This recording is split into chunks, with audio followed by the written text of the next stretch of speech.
Algunas de las escenas de este programa han sido reconstruidas, incluida la representación de ciertas investigaciones forenses.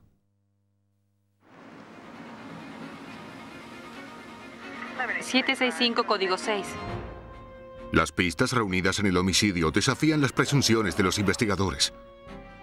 La evidencia los obliga a buscar al asesino en el lugar menos pensado. Un cuerpo imposible de identificar es abandonado en una autopista de Texas. Los investigadores deberán recorrer un largo camino antes de reunir las pistas suficientes para atrapar al asesino. Una mujer joven desaparece. Los detectives deben reconstruir el caso de una persona desaparecida a partir de una camisa destrozada y un fragmento de plástico. Los grandes crímenes muchas veces son esclarecidos a partir de los indicios más pequeños. Todos los criminales se llevan u olvidan algo en la escena del crimen.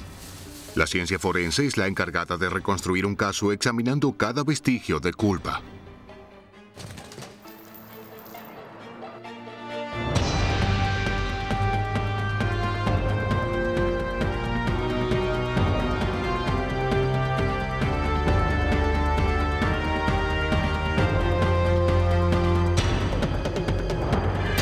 Los nuevos detectives.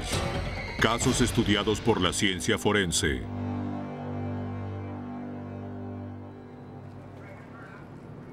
Hoy, vestigios de culpa. Al nordeste de Atlanta se encuentra la ciudad de Sugar Hill, Georgia. Una pequeña urbe de unos 5.000 habitantes, pero que se vio envuelta en los problemas de una gran ciudad.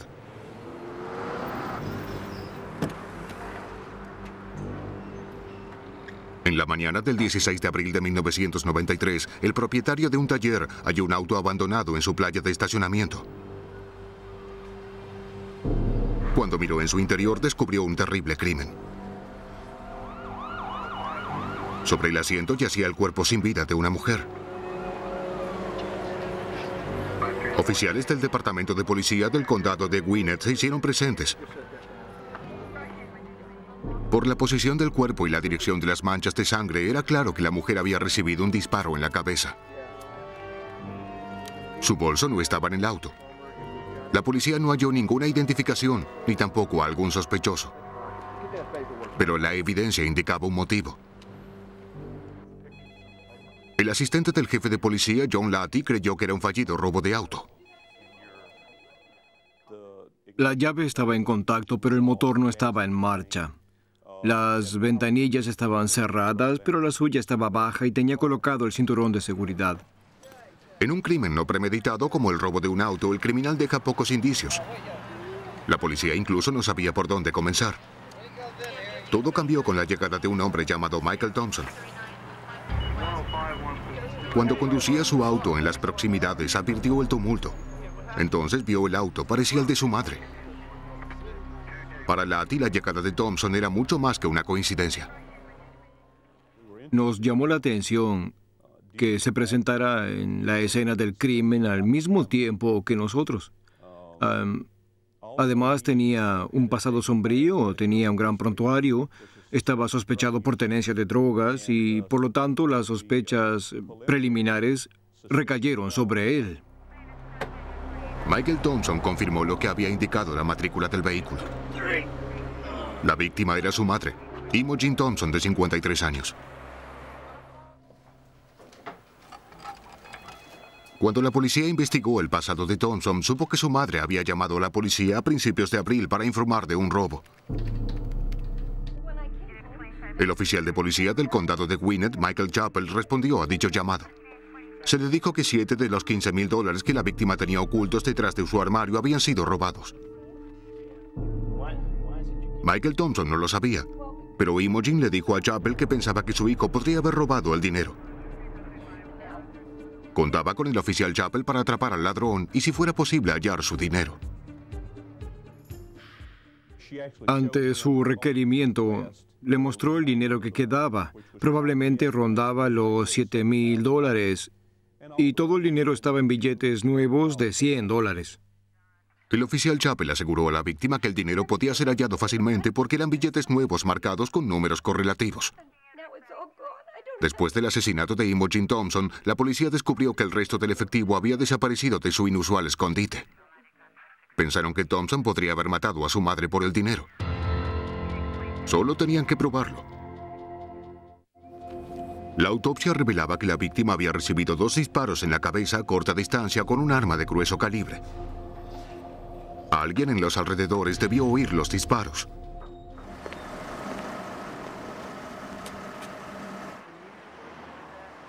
La policía colocó barricadas para interrogar a los conductores sobre lo que recordaban de la noche anterior. Hallaron un inusitado número de testigos potenciales. Imogen Thompson había sido asesinada el 15 de abril. Suele haber mucho tránsito en las inmediaciones de la escena del crimen. Muchos de ellos lo recuerdan porque el tránsito era muy lento y dijeron haber advertido un vehículo detrás del de la víctima. Todos ellos afirmaron que parecía ser un vehículo de la policía. No solo era un patrullero, sino que era uno de los patrulleros de la policía del condado. ¿Era un tipo específico de auto? Se trataba de un patrullero, sin duda. Podíamos entonces determinar que era uno de los nuestros. Los testigos situaban el auto de policía en la escena del crimen entre las 9:30 y las 10:30 de la noche. Muchos dijeron ver cómo el auto de la víctima se había apartado de la carretera. Esa inquietante revelación alejaba las sospechas del hijo de la víctima. A medida que se presentaban más testigos, la policía tuvo que considerar la terrible posibilidad de que el asesino era uno de los suyos. Comenzó la investigación en el departamento. Los detectives sabían que el oficial Michael Chappell había respondido a la denuncia de robo de la víctima 2 semanas antes. Cuando el jefe Lati buscó el informe de Chappell, no pudieron hallarlo. Chappell fue interrogado al respecto. La razón de no haber archivado el informe del robo parecía creíble. Por supuesto, él explicó que era un caso ordinario y que no había querido molestarlo con un informe escrito. Entonces le dije que sería mejor recoger la información. Mientras Chappell preparaba el informe atrasado, los detectives interrogaron a las amigas de la víctima. Dijeron que a Imogen le había conmovido el interés personal del oficial Chappell por su robo. En el transcurso de las conversaciones con sus amigas, también supimos que les había dicho que el oficial Chappell estaba preocupado por ella y que había advertido que la seguía en varias ocasiones. Creía que estaba preocupado y que cuidaba de ella. Para los detectives comenzaba a verse como si el ángel guardián albergara en el corazón sus propios intereses. Pero no tenían evidencia que apoyara esta teoría. Chappell tenía una coartada para el momento del asesinato. Dijo haber ido a la estación de bomberos a ver televisión entre las 8 y las 10:30 de la noche. Sin embargo, los interrogatorios en la estación de bomberos no mitigaron las sospechas. Sus amigos coincidían en que Chappell se había hecho presente en la noche del 15, pero no podían asegurar a qué hora se había ido. La coartada de Chappell era poco consistente.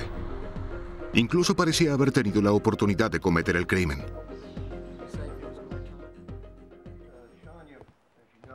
La investigación de sus antecedentes reveló un posible motivo. Antes del asesinato, Chappell estaba sumamente endeudado. Después del asesinato, los acreedores le dijeron a la policía que había pagado lo que les debía con crujientes billetes de $100. Pero esto nunca fue suficiente para convencer a uno de los hombres más puntillosos del condado de Gwinnett. Los detectives necesitaban más pruebas para proceder a su arresto. Debían tener la absoluta certeza. Los investigadores pronto supieron que la víctima pudo haber hallado su muerte en una cita. Tuvimos una entrevista con una de las amigas íntimas de la víctima y esta última le había mencionado que debía encontrarse con el oficial Chappell esa misma noche, quien le había dicho que llevara su dinero porque había recuperado parte de él y así podría comparar los números de serie para poder recuperar el resto. ¿Mató el oficial Michael Chappell a Imogen Thompson a sangre fría? Para averiguarlo, se ejecutaron órdenes de registro del casillero y la cajuela de su patrullero. Las pertenencias de Chappell fueron ingresadas como evidencia y examinadas detenidamente.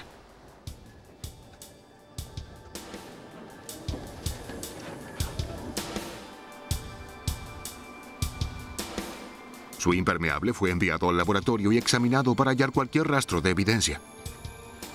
Las pruebas de cantidades ínfimas de sangre fueron positivas. Las manchas habían sido efectuadas como si se hubiese salpicado sangre a gran velocidad. Cuando una bala impacta contra un cuerpo, dicho impacto crea una fina llovizna de fluidos que a menudo salpica el arma y a quien la dispara.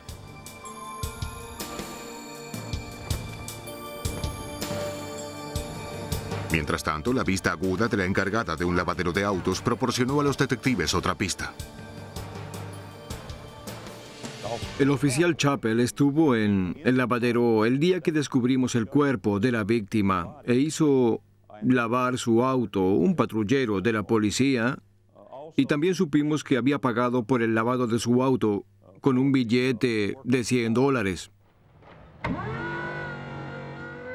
Su patrullero fue llevado al laboratorio para examinarlo en busca de cualquier evidencia potencial que el lavado no hubiese quitado.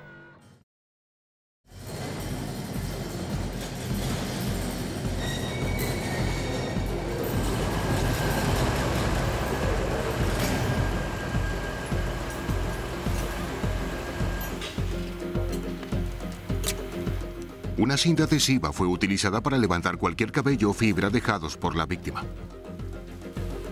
Una mancha en el tapizado requería una inspección más detallada. Jennifer Archer, de la Oficina de Investigaciones de Serología y Unidad de ADN de Georgia, había comenzado con ventaja su trabajo. Cuando recibí la llamada del departamento de policía, ellos indicaron que habían efectuado una prueba llamada luminal. Esta prueba indicó que existía una posibilidad de que hubiera una mancha de sangre en el apoyabrazos del asiento del patrullero. Archer analizó una muestra del apoyabrazos para ver si la mancha era realmente de sangre.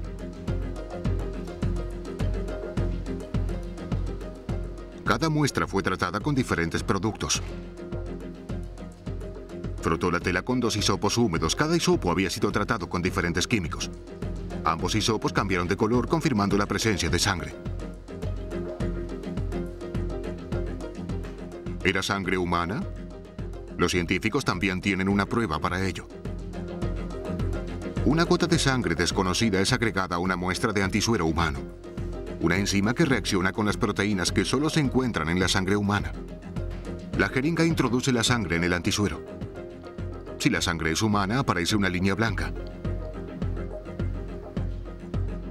La sangre hallada en el patrullero y en el impermeable era humana. Solo una prueba de ADN podía vincular las manchas de sangre con Imogen Thompson.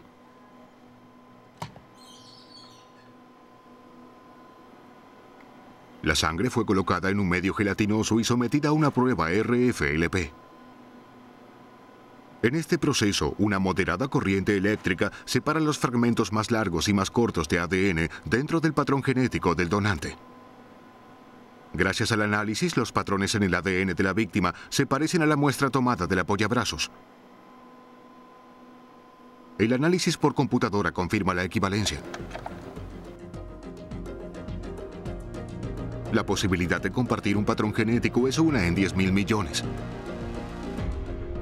Los detectives construyeron una cadena ininterrumpida de evidencias entre el impermeable de Chappell, su vehículo y la sangre de Imogen Thompson.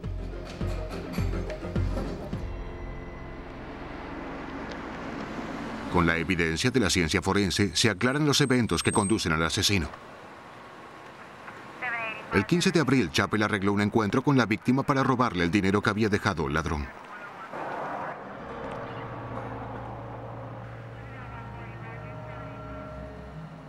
Cuando la víctima abrió su bolso, Chappell le disparó.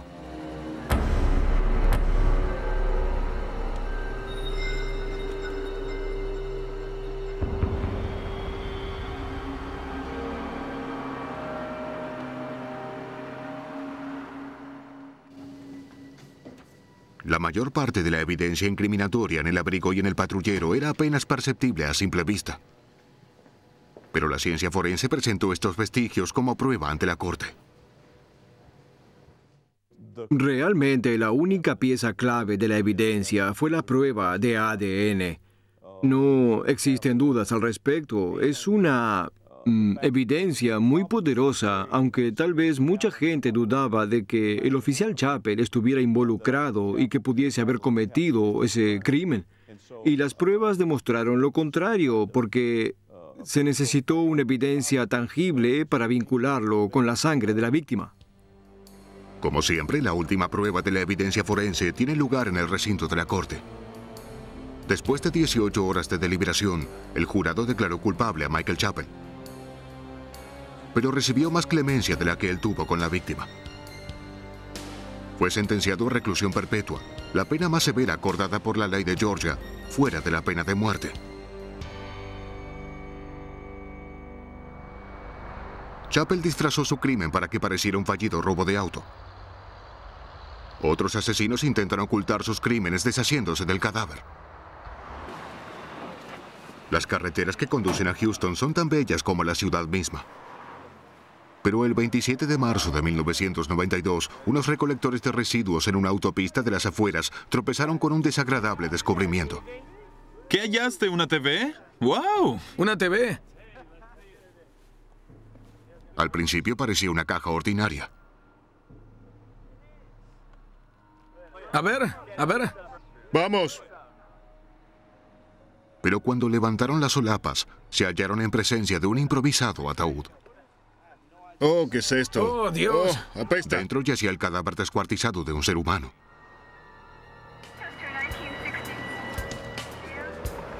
La División de Homicidios del Departamento de Policía de Houston envió una unidad forense al lugar.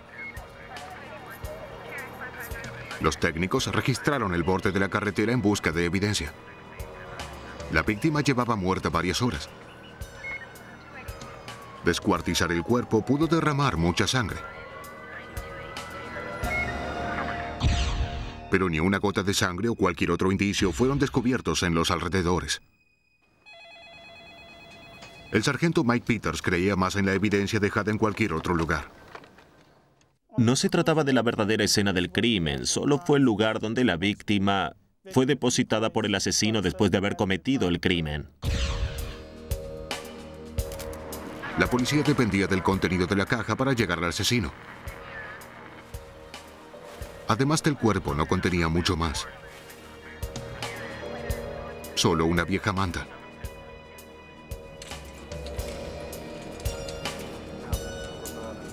En el laboratorio, los investigadores intentaron identificar a la víctima. Pero todo lo que tenían era el torso. Y debajo de él, su brazo derecho. La policía dependía de los restos parciales para reconstruir la historia completa. Determinaron que la víctima era una mujer de alrededor de 20 años. La autopsia reveló que estaba encinta. Los investigadores intentaron confrontar sus impresiones dactilares, pero no estaban registradas. El sargento Peters esperaba tener mejor suerte con los informes de personas desaparecidas. Solo la noche anterior, la policía había recibido la denuncia de un hombre llamado Oscar Reyes. Dijo que su esposa, Cecilia, no había regresado de su trabajo en una tienda de licores. La policía halló a Reyes y a la compañera de trabajo de su esposa repartiendo volantes con la foto de la desaparecida. Oscar Reyes pudo identificar el torso de su esposa por una cicatriz quirúrgica en su cuello. Su esposa había sido hallada, pero su asesino aún estaba suelto. Fue el lunes pasado, por la mañana. ¿Sabe cuál pudo haber sido el motivo? Los investigadores tenían que considerar la posibilidad de que Oscar Reyes hubiera asesinado a su esposa. Los detectives lo interrogaron y registraron su casa en busca de signos de violencia. Si Cecilia Reyes hubiera sido asesinada allí, habrían hallado una gran cantidad de sangre. Nada fue detectado. Con Oscar Reyes fuera de la lista de sospechosos, los investigadores tenían que hallar otras pistas. Hola, ¿cómo está? Fueron a la tienda donde trabajaba Cecilia. Necesito hacerle unas preguntas. El encargado dijo que la vio por última vez la noche anterior cuando regresaba a su hogar.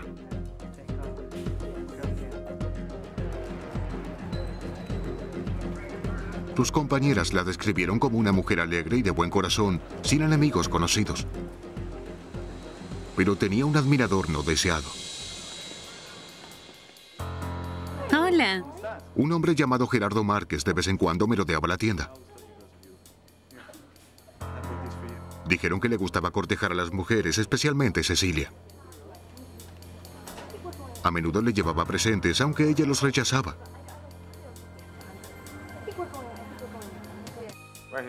La policía hizo una visita a Gerardo Márquez, que vivía a pocos kilómetros de la tienda de licores.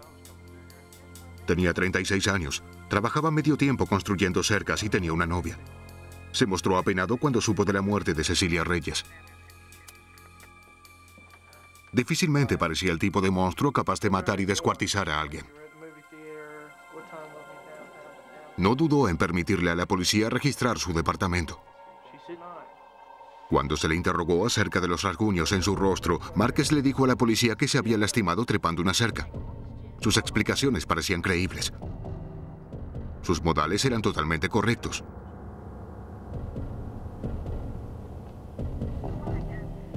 Luego se hallaron rastros de sangre en el lavabo del baño. Márquez dijo que se había cortado.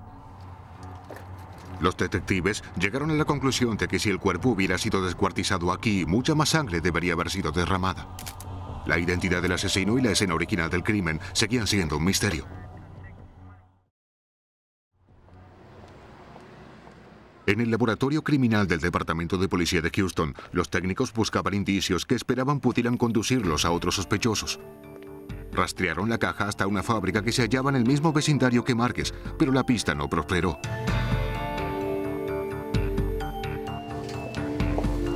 La atención se centró en la manta en la que había sido envuelta la víctima. Aunque libre de sangre, podía esconder otras pistas.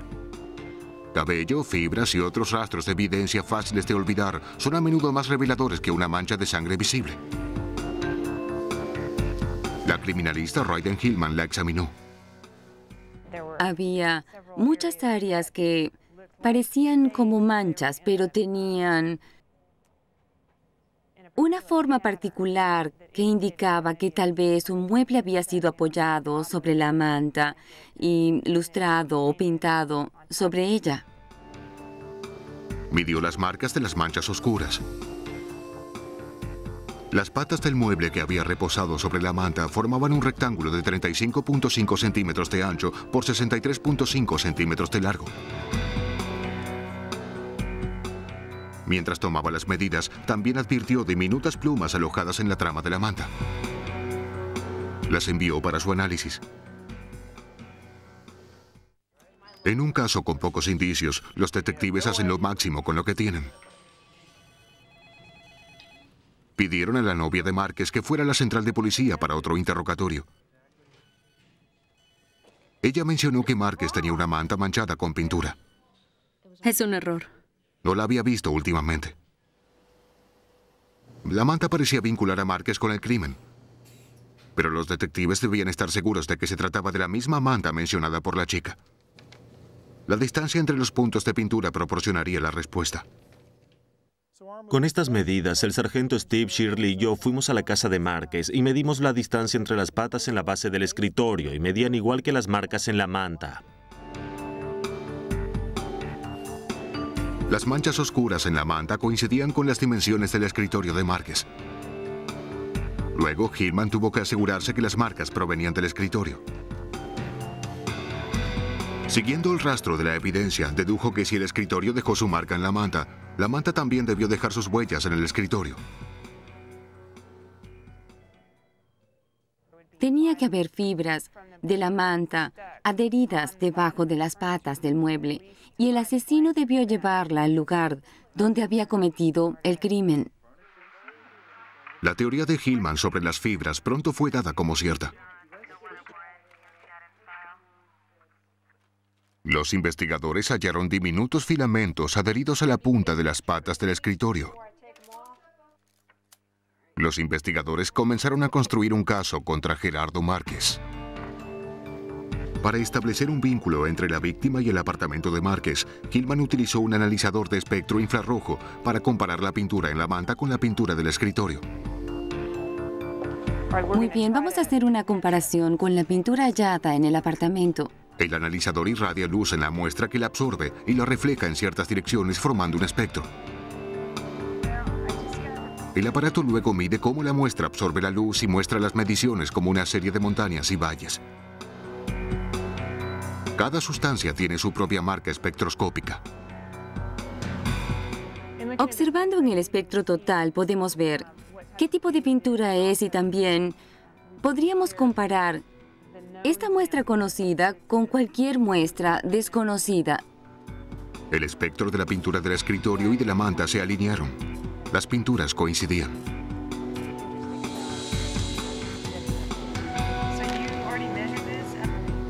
Hillman y el sargento Peters compararon las fibras del escritorio con las de la manta. Una vez más, las dos muestras provenían de la misma fuente, el departamento de Márquez.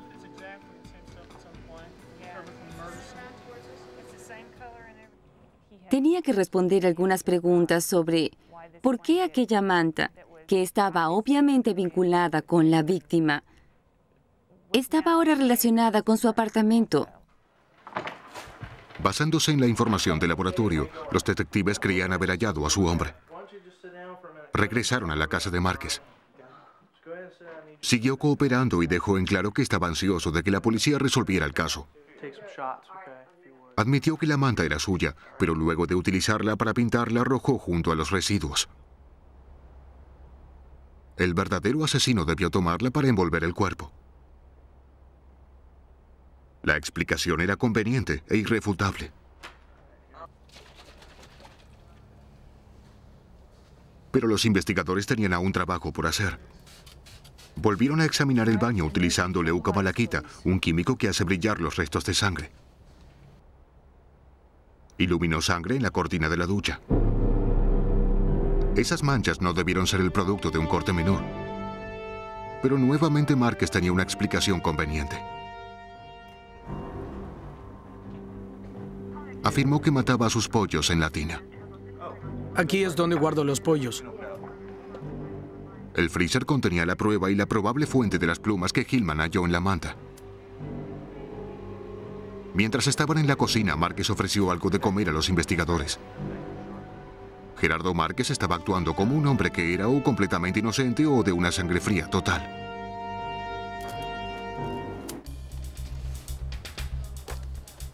Dado que la policía buscaba al asesino de Cecilia Reyes, depositaron sus esperanzas en la evidencia de sangre hallada en el departamento de Gerardo Márquez. Márquez le había dicho a la policía que la sangre hallada en la cortina de la ducha era sangre de pollo. El laboratorio determinaría si Márquez estaba diciendo la verdad.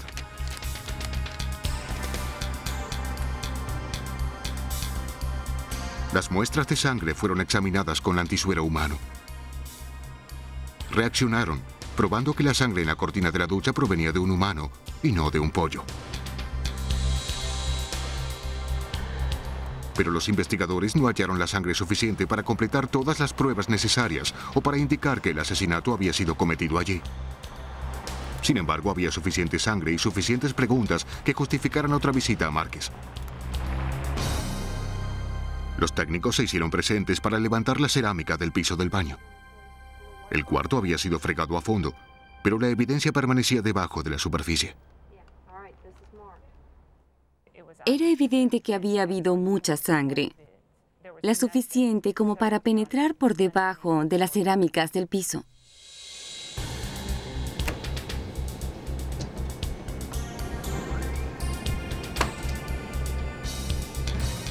Pruebas de la muestra revelaron que era sangre del grupo O. Tanto Márquez como su novia dieron muestras de sangre y ninguno tenía ese grupo. Pero sí Cecilia Reyes. Había estado allí. Había muerto allí. Código 6105 Norte. Sobre la base de la evidencia forense, Gerardo Márquez fue arrestado y acusado por el asesinato de Cecilia Reyes. La policía reconstruyó lo que probablemente le sucedió a la víctima en su última noche con vida. Al salir como siempre de su trabajo, Cecilia Reyes fue acosada por Márquez. Hola. No. Por favor, no, suéltame. ¡No! ¡Suéltame! Él la raptó y la llevó a su apartamento. Allí rechazó los avances sexuales infligiéndole los rasguños que los detectives habían advertido en su rostro. Durante la riña, la mató a puñaladas. Para borrar la evidencia de que la víctima había estado en su casa, Márquez descuartizó el cadáver. Luego colocó el cuerpo dentro de 3 cajas de cartón. La noche del asesinato abandonó las cajas a kilómetros de su apartamento. Sin embargo, la culpabilidad del sospechoso estaba escrita con sangre. Una simple manta impulsó la investigación. Gerardo Márquez fue condenado por asesinato en primer grado y sentenciado a prisión perpetua.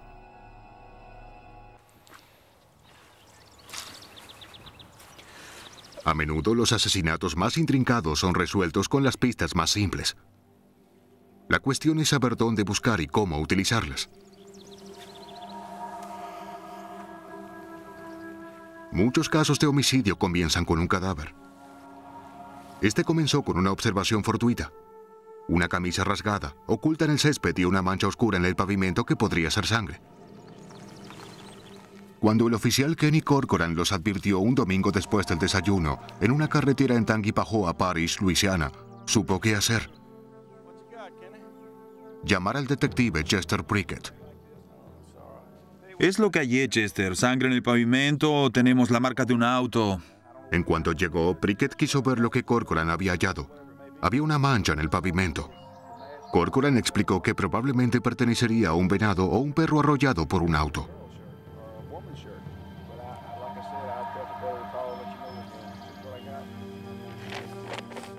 La camisa rasgada era un poco más difícil de explicar.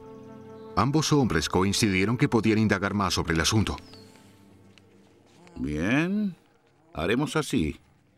Si sabes de algo, dímelo. Lo haré, y también tú si sabes algo. Prickett era conocido como un oficial de policía meticuloso. Antes de salir de su casa, aquel domingo por la mañana, verificó si algún accidente o desaparición habían sido informados. No había nada. Solo el martes supo que una joven había desaparecido. Halló una foto de la joven en el Palacio de Justicia.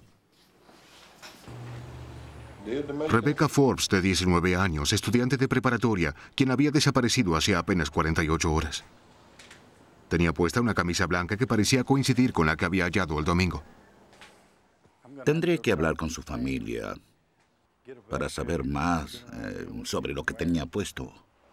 Para Prickett, su desaparición y el descubrimiento de la camisa rasgada eran motivos suficientes para iniciar una investigación.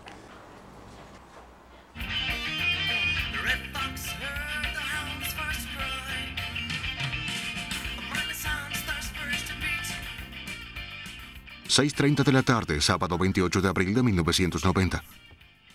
En su casa de Dedham, Luisiana, Rebecca Forbes se preparaba para asistir al festival italiano en Independence. ¡Hey! Adiós, mamá. ¿A dónde vas? Esa fue la última vez que vio a su hija con vida. ¿Con quién? En realidad iré con unas amigas. En el festival, Rebecca conoció a un joven.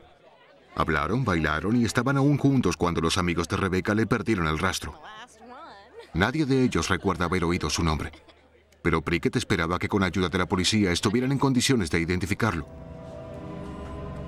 Uno de los amigos de Rebecca identificó el rostro del hombre en los archivos policiales. Su nombre era Kelly Drott. Con solo 20 años era conocido por causar problemas.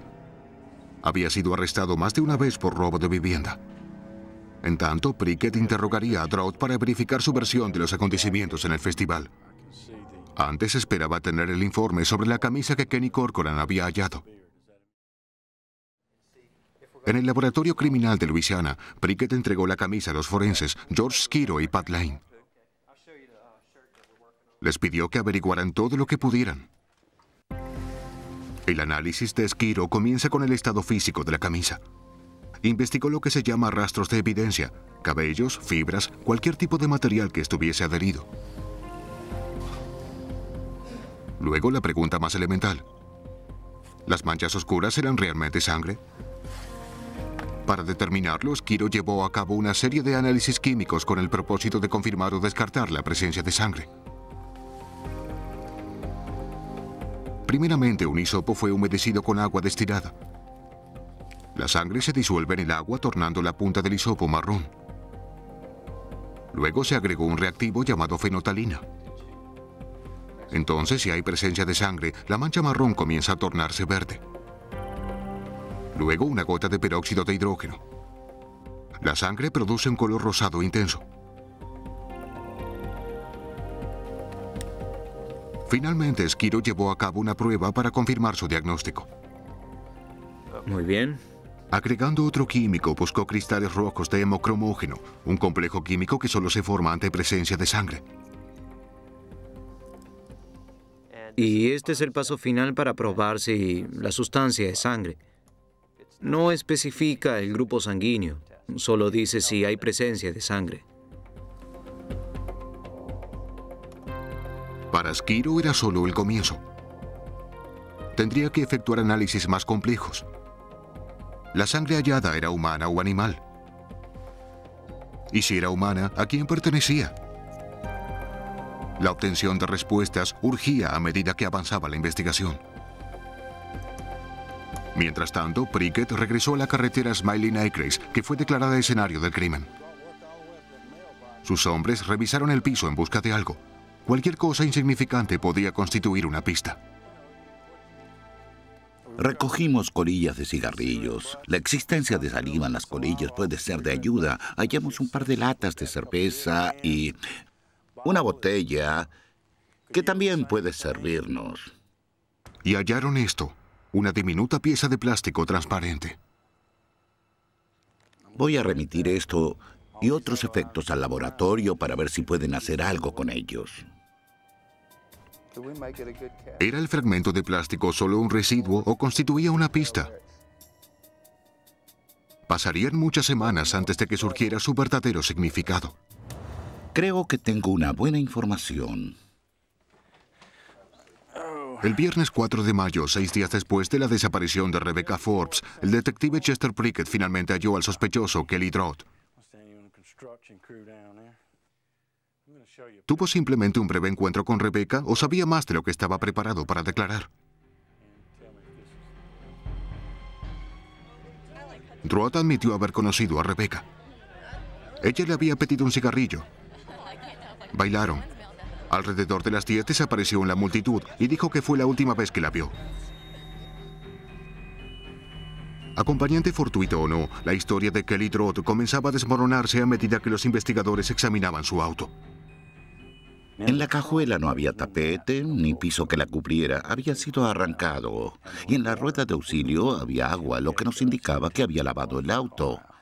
Y en las bisagras, debajo de las luces traseras, hallamos salpicaduras que parecían ser de sangre, diminutas manchas. Dijo que era sangre de un venado que había arrollado y colocado en la cajuela y que el animal muerto debió sacudirse dentro.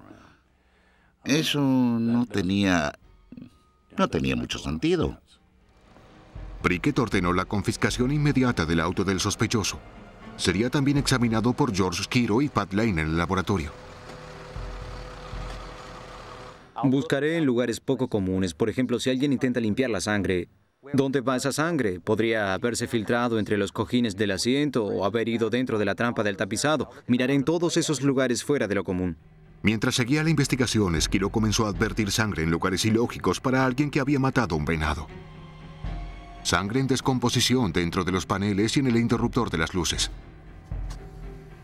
La presión aumentaba. Skiro debía determinar el origen de la sangre. De la sangre en las manchas de la camisa y en el auto de Kelly Drodd.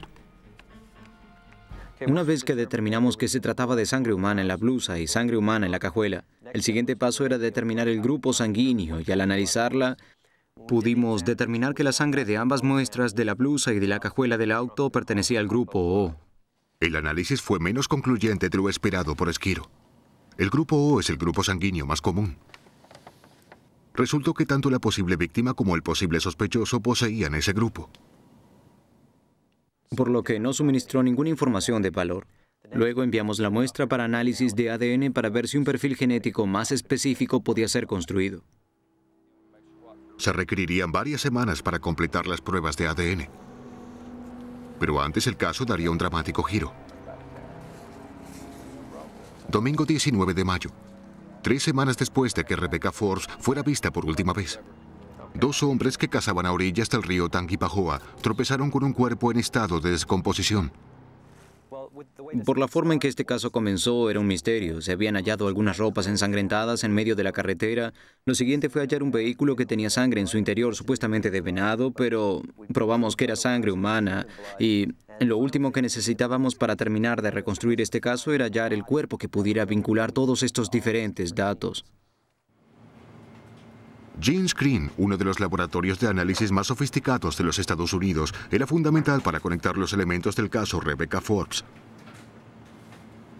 El laboratorio criminal estatal había identificado la sangre perteneciente al grupo tanto de Rebecca como de Kelly Drott. GeneScreen debía profundizar dichos análisis. En nuestras células todos poseemos un código genético único e individual. GeneScreen se especializa en analizar el tejido sanguíneo para revelar su ADN. Se envió al laboratorio la sangre hallada en la cajuela de Kelly Drott y la sangre en la blusa. El laboratorio también recibió material del cuerpo en descomposición de Rebecca Forbes. Bob Shields, director de GeneScreen. El ADN es una herramienta muy útil en la ciencia forense. Es útil porque es sumamente discriminatoria en la identificación de individuos. En este caso en particular, fue muy importante porque es un caso con evidencia circunstancial y sin las pruebas de ADN, los investigadores no habrían podido vincular la sangre de la víctima con el auto del sospechoso. Cuando estuvieron listos los resultados de las pruebas, no pudieron ser más claros. Judy Floyd, científica de GeneScreen, lo explica. El ADN nos dijo que, en efecto, la sangre de la blusa pertenecía a Rebecca Forbes. Pudimos afirmarlo con un alto grado de certeza. La sangre en la parte posterior del auto del señor Drott era también probablemente de Rebecca Forbes, la víctima. Lo que el ADN no nos dice es lo que en realidad sucedió aquella noche, la cadena de acontecimientos que condujeron a ese trágico desenlace. Una pieza final de evidencia consolidó el caso contra Kelly Drott. Esa pieza de plástico de extraña forma. ¿Recuerda aquella pieza que hallaron? Era el cristal de un reloj. Sí, la pieza de cristal. Rebecca Forbes llevaba puesto un reloj de pulsera cuando su cuerpo fue hallado en el río. El cristal roto parecía provenir del reloj de Rebecca. Parecía ajustarse a su superficie. Pero Lane necesitaba más evidencia para probar que las dos partes encajaban. En el extremo del cristal advirtió una serie de orificios en los que habían quedado adheridas pequeñas piezas cuando el cristal se rompió. Lane realizó un molde de la parte inferior del armazón para probar que las marcas en el cristal y en el armazón coincidían.